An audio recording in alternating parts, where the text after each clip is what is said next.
Welcome back, students. Today we will start chapter number 9, and the name of the chapter is Carbon and its Compound. Carbon is a very important element. It has many uses. The food we eat has compounds of carbon.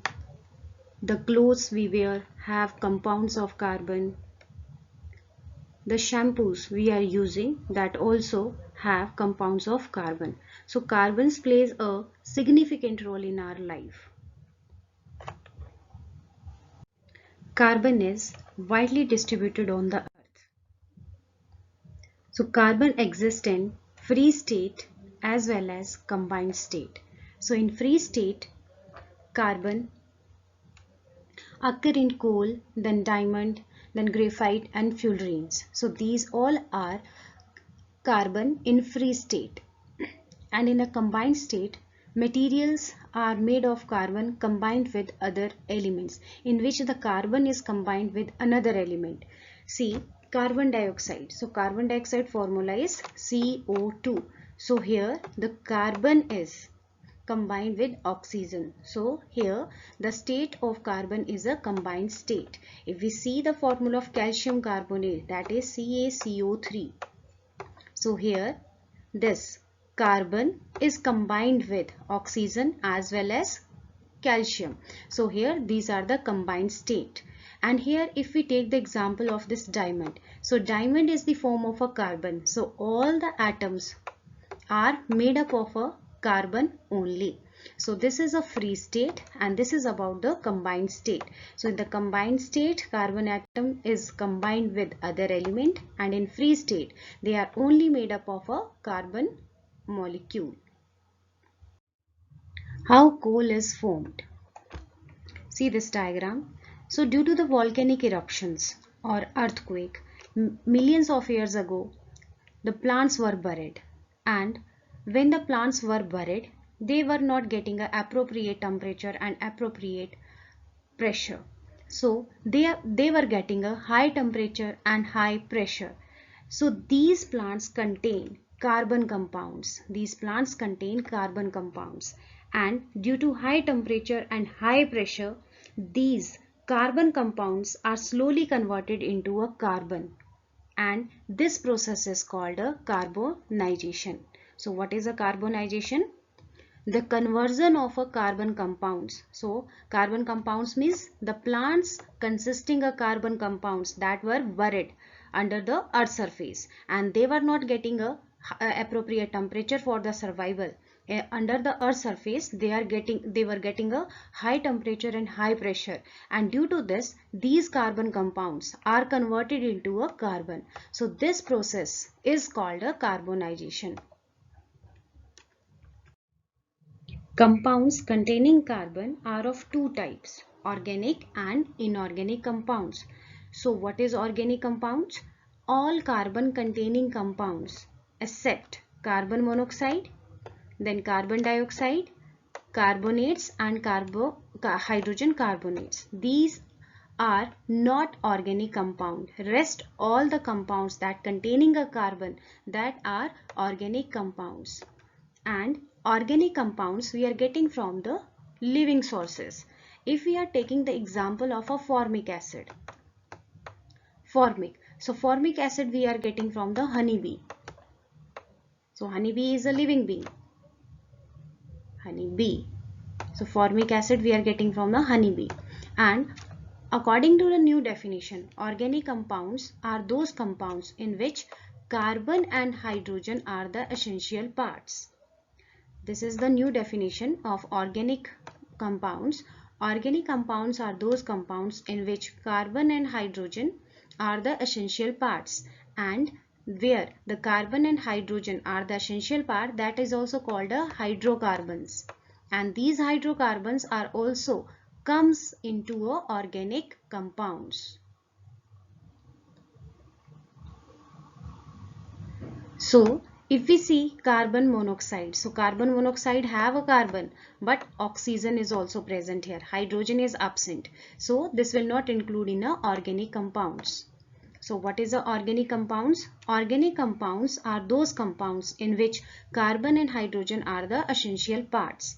So these carbon monoxide, carbon dioxide, carbonates, hydrogen carbonates, these will not come into the organic compounds. Next one is inorganic compounds. So, and all known carbon compounds along with carbon monoxide, carbon dioxide, then carbonates, hydrogen carbonates, these are called inorganic compounds. Now, inorganic compounds are those compounds in which known carbon compounds, they are called inorganic compounds, and inorganic compounds we are getting from a known living things like minerals and rocks. If we see example calcium carbonate, so here carbonate is present, here there is no carbon and hydrogen, so this is a inorganic compound. So this is a calcium carbonate. So this is all about the inorganic compound. Before we take up allotropy, we should know how many types of solid. So solids are divided into two classes. One is crystalline solid, and that is also called a true solid, and the another one is a amorphous solid, and amorphous solid is also called a pseudo solid. Pseudo solid means false solid. They are pretending like a true solid, but exactly they were not a true solids. So that is called a pseudo solid. First one is crystalline solid. So what is crystalline solid? Solid which have a definite geometry, means they atoms, molecules or ions, they are arranged in a proper manner and they form a definite geometry.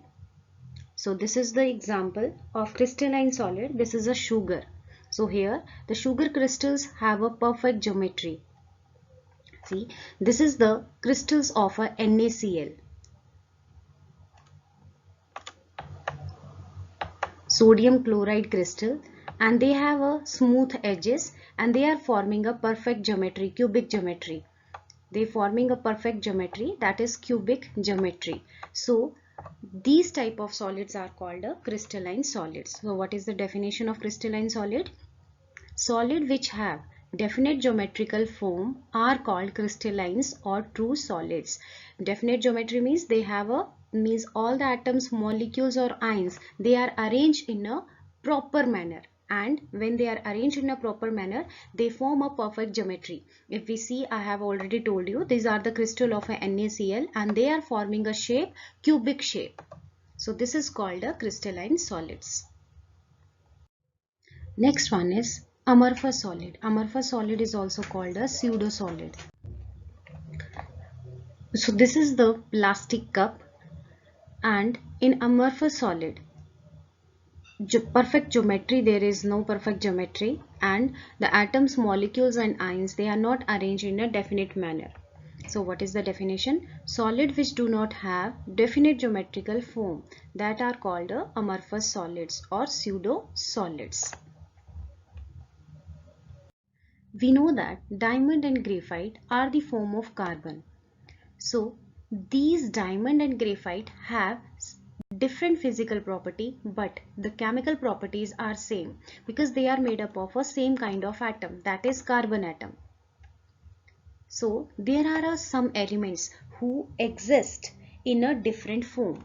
So if we take the example of oxygen, so oxygen can exist in a two form. One is a dioxygen and the another form is a ozone. Both these compounds, dioxygen and ozone, the physical properties are different, but the chemical properties will be same because they are made up of a oxygen atom. So the phenomenon of some element that existing in a different form, that is called a allotropy. So what is allotropy?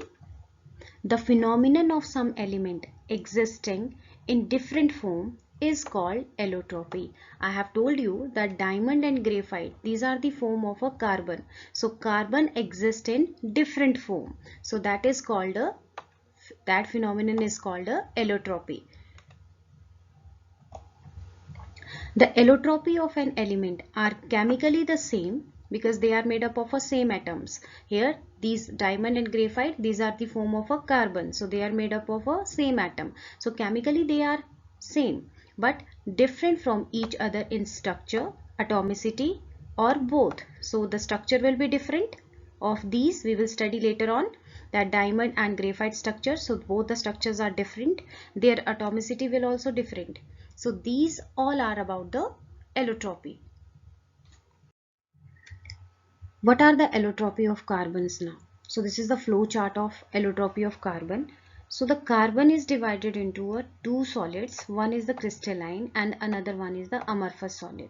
So the crystalline solids are divided into a two part. One is a diamond and another one is a graphite. And the amorphous solids are classified into a coal, then charcoal and lamp black. So then this coal is further classified into a coke and gas carbon. And the charcoal we have, one is a plant charcoal and another one is a animal charcoal. And then the plant charcoal is divided into wood charcoal and sugar charcoal. And animal charcoal is classified bone charcoal and blood charcoal. So all these are the form of a carbon. All these substances consisting a carbon. So these all are the form of a carbon. So this is the flow chart of allotropy of carbon.